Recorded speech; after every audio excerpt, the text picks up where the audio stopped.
There's a voice deep inside every dad calling him to lead.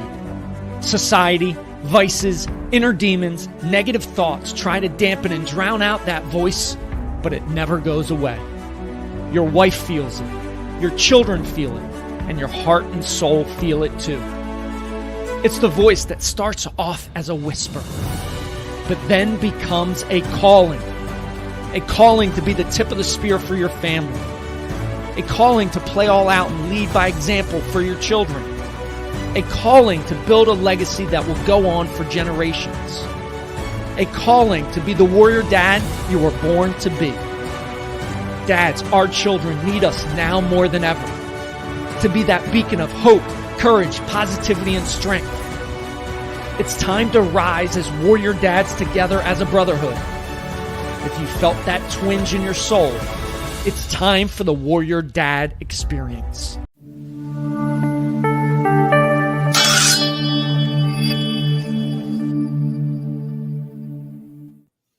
Welcome to the show. I am excited to have special guest JD McCabe on the show. JD, welcome to the show. Jeff, thank you very much, and I'm excited to be here. That was a very cool intro. I like that.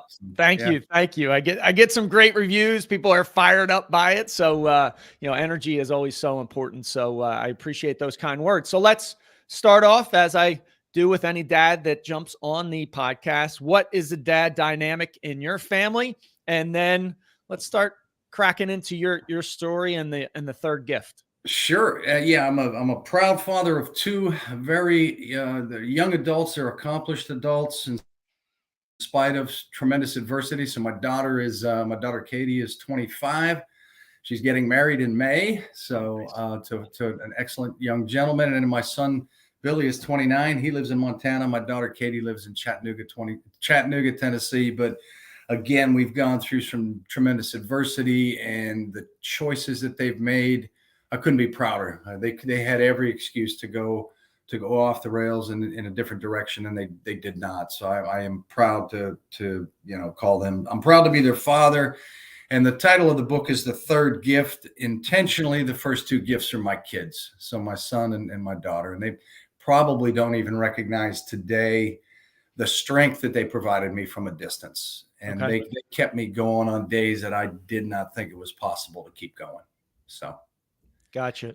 Awesome. I love that they were the two guests, and let's talk about the backstory. Let's talk about your journey, right? You mentioned strength that they provided through adversity. We're talking about seizing the opportunity to lead by example through adversity for our kids. So share your story and that adversity that I know was deep, dark, and hopeless at times. Right. Share that journey so the audience knows where you're coming from. Sure. So, I mean, I looking back now, I will say, I'll try to be as brief as I can, take a 360-page book and condense it down into a couple of minutes. But I'd been married for 17 years. Things were good. Things, as I saw it then, were fairly stable, happy, raising two kids, building my career. We made a couple of different moves for my job. And then about the 18th year in, the wheels began to rumble a little bit. And long story short, she would begin to subtly accuse me of infidelity and drug addiction. And that would be very subtle to begin with. And then things would ramp up probably 3-4 years after things began. And my journey would begin with just being hollowed out as a man, having my character assassinated, having my identity taken from me, my identity as a father, my identity as a husband. And I would spend 9 days involuntarily committed across 2 different psychiatric facilities. I would later discover how that was part of her evil plan. On top of that, Jeff, we would head towards separation, ultimately divorce. But in between all of that, I would also discover that she had been poisoning me with arsenic through some medical issues that I was dealing with. And then, of course, our journey through the court systems. If that was not bad enough, as I was enduring that for 5 years, I was alienated from my daughter essentially for 2, So when I was in the home, even after the psychiatric lockup, whatever she had been told by her mother, and bits and pieces of it have come out, over the years since we've reconciled, and she came back into my life. It's one of my favorite chapters in the book, chapter 19, titled "Hi, Daddy," when she came back into my life. But they endured tremendous adversity and challenges of watching their parents' marriage crumble, probably questioning in their mind whether or not their father has mental health issues. Is he really a drug addict, like mom is saying? What is the real story? So they endured that throughout their high school and college careers. Fortunately for my son, he was somewhat removed from it. He was away at college, but of course, he was dealing with it from a distance. And yeah, so once we separated, I'm in a psychiatric facility, involuntarily committed. You're thinking, I can't go any further. This is rock bottom. But little did I know that there was another 4 years of hell in front of me, and many days I would have to crawl just to get through the day. But again, my kids gave me the strength, because as I began to discover that everything she was accusing me of doing, she was doing. I would later discover through the accusation of the third gift, which is when she accused me of giving her a sexually transmitted disease.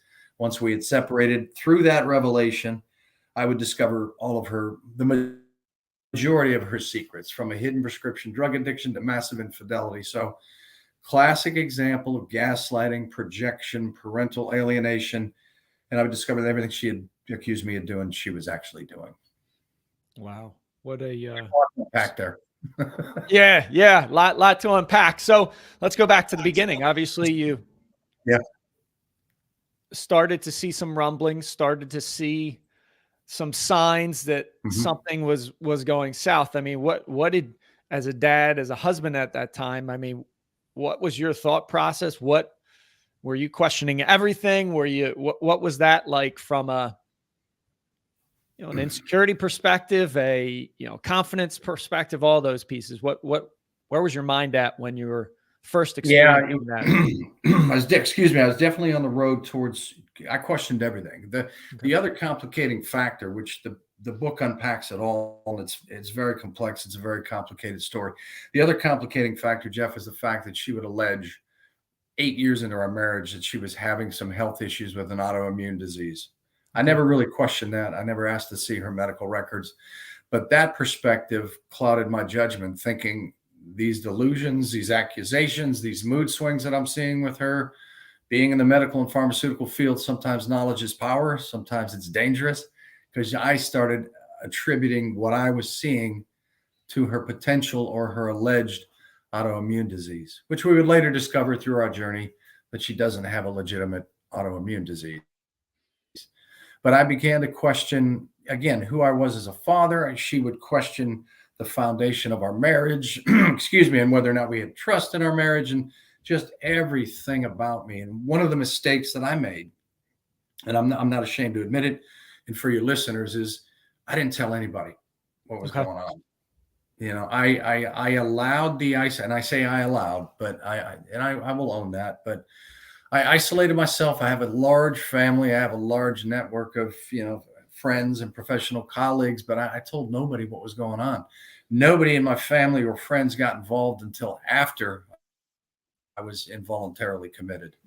And fortunately, a couple of my brothers came to town and wanted to figure out what in the heck is going on here. So my first lesson learned for anybody that may be listening is, if you're going through a difficult time, please find a confidant, someone you trust, whoever it may be, to bring back objectivity to your life. I lost all sense of objectivity.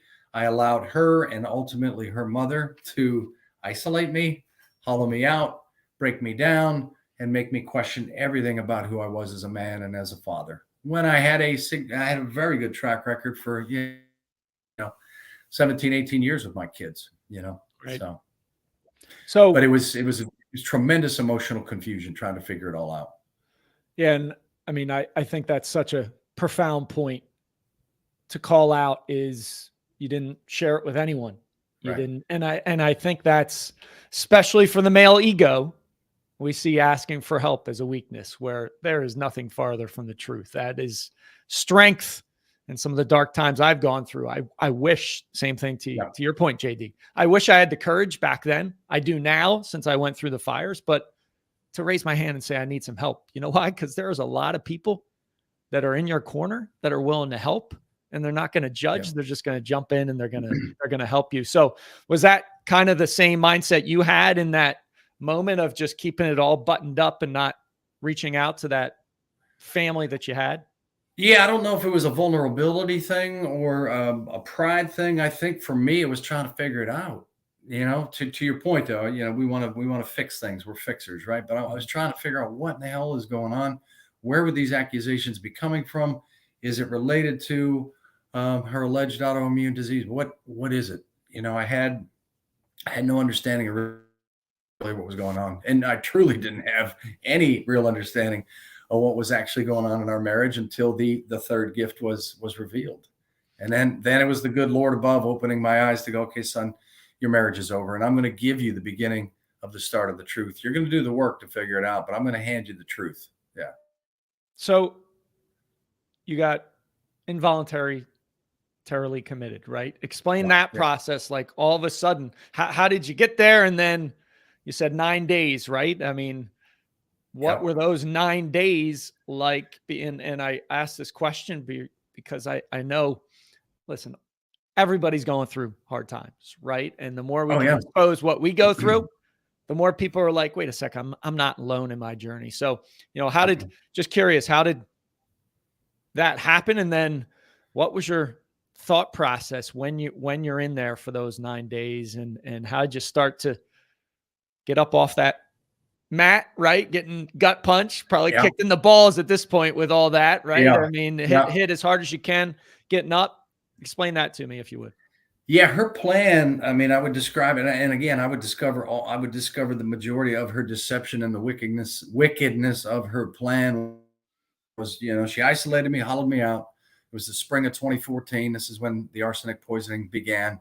I started working out a little bit, started losing weight, started having all sorts of unexplained health issues, and the weight loss was significant. Okay. But those health issues led me to our family practitioner to begin to figure out what's going on. Why is my blood work off? So forth, so on. Why am I having dizzy spells, tingling in my joints, so forth, so on.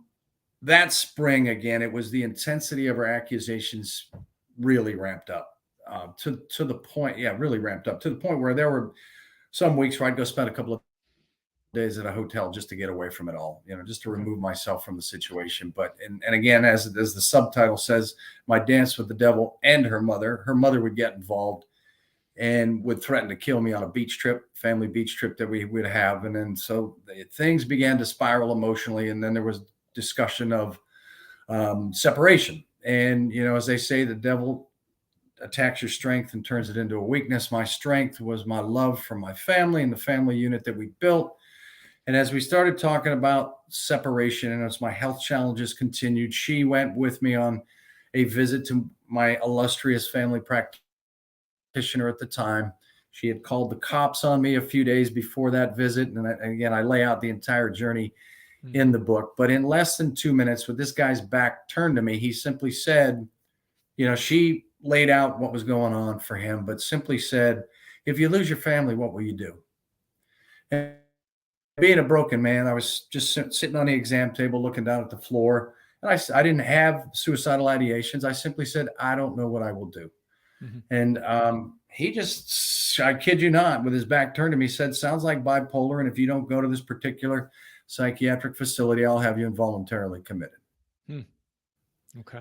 Just that simple. And so I went to the facility he had suggested. It's a dedicated psych hospital. I walked in, I hand the guy my little white piece of paper through the window, and he says, it's an 8 to 10 hour wait, grab a seat. And I looked and said to my wife at the time, I said, I'm not staying here. And being in the medical pharmaceutical field, I knew where there were other facilities. So we went to another facility, an acute care hospital. I would spend 3 days in the psychiatric ER there, only to learn that I would have a police transport on day 3 back to the dedicated psych hospital I was trying to avoid. Wow. I would spend 6 days there, but it was like nothing I ever want to go through again. Yeah, it was 9 days, but I didn't know when I was going to get out of there. Being involuntarily committed, I was at the discretion of the physician. And I was in there with some folks with some serious mental health issues. And so part of it was a blessing in the sense that began to open my eyes to the fact that, okay, okay, I began to question the misdiagnosis of bipolar 2. And it's like, I don't believe I have this. This doesn't make any sense. She began pulling on, you have a mood, there's something going on with your moods. And I mean, she just almost damn near drove me insane. But again, being in there, she played both sides of it emotionally. You know, she didn't come to visit all that often, but she would send a letter or two, occasionally a couple pictures of the kids, a little prayer book. But then there was an evening on one occasion that she called, and it was a pay phone. We didn't have our cell phones. They take your shoelaces, your belts, everything. Yep. Talking to her on the pay phone, it was my daughter's birthday. I missed her 16th birthday because I was locked up and they wouldn't let me out. I was trying to get, discharged, but yeah, she's laughing in my face on the phone. She's laughing, saying, Danny, I don't know when you're going to get out of there. And I said, I'm on day 7. I missed our daughter's birthday and you're going to laugh in my face. And pretty much hung up on her at that point in time. But I was at what I thought was as low as I could go when I was in there. And, yeah, it was 4 more years of even worse hell once I got out of there, you know? Yeah. And then of course, coming out of there, again, my son was at college. My daughter was in high school, and just receiving a little side hug from her when I came home, like, I don't know. You scare me, Dad, you know, and it only fueled whatever mom was telling her that, you know, and her mother, I would later find out, when my daughter came back into my life, she's like, yeah, Dad, mom told me that you were in there for a drug addiction and for depression. You denied your drug addiction, but she said she had a positive test. So ultimately I would end up showing her my medical records and laying it all out for her as much as I could to say, look, there's just absolutely no truth. And the exact opposite is true. And so it was a time of tremendous transparency with both of my kids. For her, she was 17, and again, that's even my 21-year-old son at the time. It's, you know, to have these conversations with your kids is difficult, but necessary. You mentioned strength, obviously going through that 9-day in the facilities, and then the 4 years of hell you go through, pulling the strength from your kids. So what does that look like? What did that look like for you in those moments? Because I think that's a great story to share with other dads might be going through challenging times, right? We all go through peaks. We all go through dark valleys, but that idea of pulling strength from your kids, what were some things you did that other dads could leverage in their lives? Yeah, there were a couple of things that come to mind. And I want to be clear too, that, you know, a large majority of my strength came from the man above, and making him more of a priority and getting deeper into my faith, and just simply praying for strength and saying, look, I don't know when this is going to end, but, you know, let your will be done. I'm not going to question why this is happening. I'm just going to accept that it's happening. But back to my kids, once I started making all these discoveries, discovered her hidden prescription drug addiction and all of this stuff, I realized that, you know, mom is off the reservation, and couple of things, and my kids are going to need me. My kids are going to need me to be there, not only for them financially, but also for them emotionally, to help pick up the pieces whenever that day may come, that the truth comes out. And then secondarily, Jeff, I think in order to avoid, as a parent, right, the good parents, the great parents are selfless, right? It's my kids. I brought them into this world. I'm going to put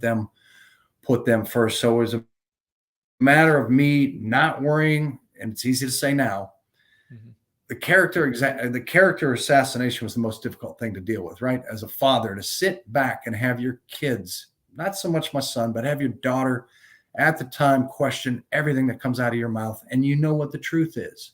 You're sitting on the truth, but you can't reveal the truth to her. So it's staying on the high road, having the character to stay on that lonely and cold high road at times. It's being selfless, but leaning on my kids also, though, Jeff, and never losing sight of them, helped me to avoid the trap of self-pity and victimization. You know, now there were days when I would dip down into it and go, this is especially my first Thanksgiving that I spent. They're in the home that I'm still paying for. They're having a family-ish Thanksgiving with grandma who came to town, and I'm in a bowling alley having, you know, a cold turkey sandwich, and the self-pity sunk in. And then My son came over later that evening to spend some time with me, and I would only learn that he had been attacked by his mother and grandmother, that they were accusing him of being in on hacking her phones and hacking routers. I mean, just her delusions were off the charts. So the times that I would find myself wallowing in self-pity, I would realize, okay, I have two kids that are going through this as well. And I need to lead by example and be strong for them and demonstrate the courage for them. And my therapist at the time, because my biggest worry was my kids. How are they going to come out the other side? Right. All of this mental and emotional damage. Are they going to be all right? And my therapist said, kids are resilient, which she's right. She was a brilliant therapist. She said, kids are resilient, but they will follow your lead. As you go, they will go.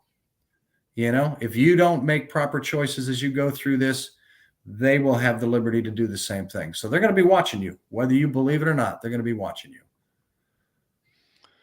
Yeah, and I think that goes back to the topic, right? Seizing the opportunity to lead by example through adversity. So obviously, I mean, what a crazy, terrible story that you go through personally. Your kids have to deal with that dynamic. And what were a couple examples of, hey, here was the adversity, and then how did you lead by example, and how did you show that transparency with them? Because I'm right there with you. I think that's so important for dads to connect at an emotional level with their kids through transparency and through the challenges and hardships or dark times we've gone through, because then they're going to be so much more equipped to face those themselves. Yeah, and I think the most transparent I could have been was, and before I wrote the book, I mean, the book is as transparent as it gets. And before I wrote the book, I wanted their consent, you know. And so they've obviously both had read the book, and they came to me and said, "Dad, you kept so much from us." And I said, I had to, you know, I was not going to bring you down into what your mother and I were going through. And even when my daughter came back into my life, I committed to myself, if she wanted to talk about it, we would talk about it. But I committed to myself that I was going to, you know, she's towards the tail end of her junior year of high school, that I wasn't going to waste, to your post and what I see you putting out there, don't waste the moments. I am not going to waste any moment of her junior year or senior year before she goes off to college. I want to focus on her and her life and what I missed for a year and a half, essentially. And some of the letters in the book that my kids wrote me that are in the book. I mean, those are a testament to the strength and to the courage and things that I had shown by the grace of God to them as we walked through it. But I never, ever took the liberty to badmouth her mother. Was I factual in laying out what I discovered? Yeah, because my kids wanted to know. They wanted some explanations for why did mom behave the way she's behaving? And I still think that all of us are still on this healing journey, and being on podcasts like yourself, to your platform, when you talk through it, I mean, you begin to discover certain things that you were questioning in the back of your mind as to why would she have done that? For example, recently being on a podcast, I struggled with, she hasn't seen him in 4 years, really hasn't been in her life in 8 years. And it's a blessing. They had to make the difficult adult decision to remove their mother from their lives, to remove the toxicity. And I'm glad that they did. And I'm happy that they did. They found peace, or they're on the road to finding peace. But I couldn't understand how a parent could walk away from their children, how she could miss high school graduations, college graduations, probably more than likely, she will miss the wedding that's coming up. Okay. And I had somebody tell me that, you know, when you're dealing with somebody, they believe she has borderline personality disorder. When you deal with somebody that has it, they have one victim at a time. So her first victim was her estranged father, and we don't have time to get into all that. I lay that out in the book. But once he passed away, they said she moved on to you. Mm-hmm. And then once you were out of the picture, she moved on to your kids.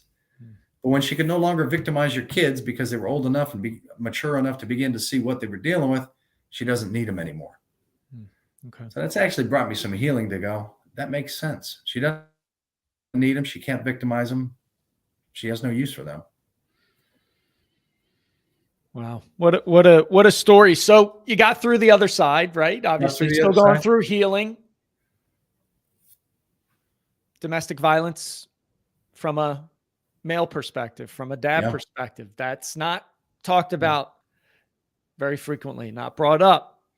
What are some signs? What are some strategies if you're in that hole and you're dealing with it that you could give dads that, hey, might be going through a similar journey that you went Yeah, through? absolutely. And I will say that's one of the main reasons that I wrote the book, and I was encouraged to write the book. And I will stress that it was a female therapist Mhm. that said, when you're done with this, you need to write a book, because there's just not enough books out there, if any, about men on the other side of the equation. But I Mhm. looked at the stats on it, Jeff, and emotional, psychological abuse does not discriminate. There has no preferred gender. Okay. Men and women alike, it's about a 50-50 split. But the advice that I would give to anybody that might be going through it, obviously, is protect yourself, document, whatever. If again, as things progress, keep meticulous documentation as to conversations, as to interactions, whatever the case may be. Don't ignore your gut, because there was often times when I felt something funny in my gut. And then, when you're asking to see my phone and see my emails, I should have returned the favor. I should have said, well, you know what? Let me see yours. Right. Um, and I think the biggest thing would be, again, I can't stress enough, find somebody to confide in. Don't give up your total objectivity. There are others out there that see you and can reground you in who you are when you lose all sense of yourself. So confide in somebody, don't isolate yourself. And yeah, I mean, obviously, the other thing I will say, she wanted me to physically put my hands on her. She pushed me to the brink with accusations and just verbal and mental and emotional abuse. One thing that I thank God for every day, that I was smart enough to remove myself from the situation. Okay. When things got too heated, I would take a walk, take a ride, go sit somewhere for a couple of hours until I could cool off. I would never put my hands on her, but she wanted me to. And she told me after the fact, after we had separated and all that, she laughingly said, yeah, I wanted you to hit me. I was trying to push you to put your hands on me. And when I wouldn't, she did it herself. Because during my deposition, I would be confronted with, oh, by the way, she has pictures of handprints of where you swatted her on her backside. And I'm like, I never swatted her on her backside, but she smacked herself hard enough to leave handprints and took pictures of it. So she was trying to set me up. And all of the discoveries, I would find out that the involuntary commitment piece, she was writing letters behind my back to the physicians that were treating me at the time, 2 days before I was involuntarily committed. Those exact letters are in the book, word for word. So she had a brilliant plan. She had a wickedly brilliant plan, and she would have gotten away with it. I would never have looked at her medical claims or her pharmacy claims if she had not accused me of giving her a sexually transmitted disease. So I think the title of the book is perfect. It's not a play on, herpes being the gift that keeps on giving, but it truly was a gift that has given me the emotional freedom and clarity that I have today. And without it, I don't know where I would be. I wouldn't have looked. I never thought that she would be cheating on me, or I never suspected she had a hidden prescription drug addiction. And so that's the other thing I would say to anybody on the male side that's going through it. If you know, as my psychiatrist said to me, the only wise thing he said to me in the inpatient facility was, because we talked about the accusations and I talked about my concerns about her autoimmune disease, and we talked about the infidelity and the accusations of that. And he looked at me, he said, if you haven't been, he said to me, I'll never forget it. He said, you got an elephant shitting in the corner of your marriage. If you haven't been caught with your pants down, why do you continue to tolerate it? And I'm like, wow, I don't know. And I said, because I think that her delusions and her paranoia and her mindset is being impacted by her autoimmune disease, which we would later discover she doesn't have one. Right. Crazy. Yeah. What a crazy story. So JD, where can dads find the book if they want to check it out and read? Yeah. And I will tell you, in-depth journey. And I want to say, and again, thank you, sir. It's been a pleasure. any of the proceeds from the book, first of all, are going to, at least right now, I've given a majority of the proceeds to a couple of nonprofits. One of them is a Center for Women. The other one is an endowment fund that a good friend of mine created for his son, who was decorated military, took his own life stateside. So I have not paid myself a dime for the book. I'm trying to do some good with an awful situation. If folks want signed copies, I'll be happy to send them a signed copy for $25. They can Venmo me at The Third Gift. Or if they want the audiobook, ebook, or whatever, it's available on Amazon, Ballast Books. They can find me on TikTok, Instagram, and Facebook at The Third Gift. And again, I can't thank you enough for sharing your platform with me. You got it, JD. Thanks for being on the show. Thank you, Jeff. Thanks for listening. Thanks for watching. Dare to be uncommon. Love, lead, legacy. Create a legendary day. And I'll talk to you soon.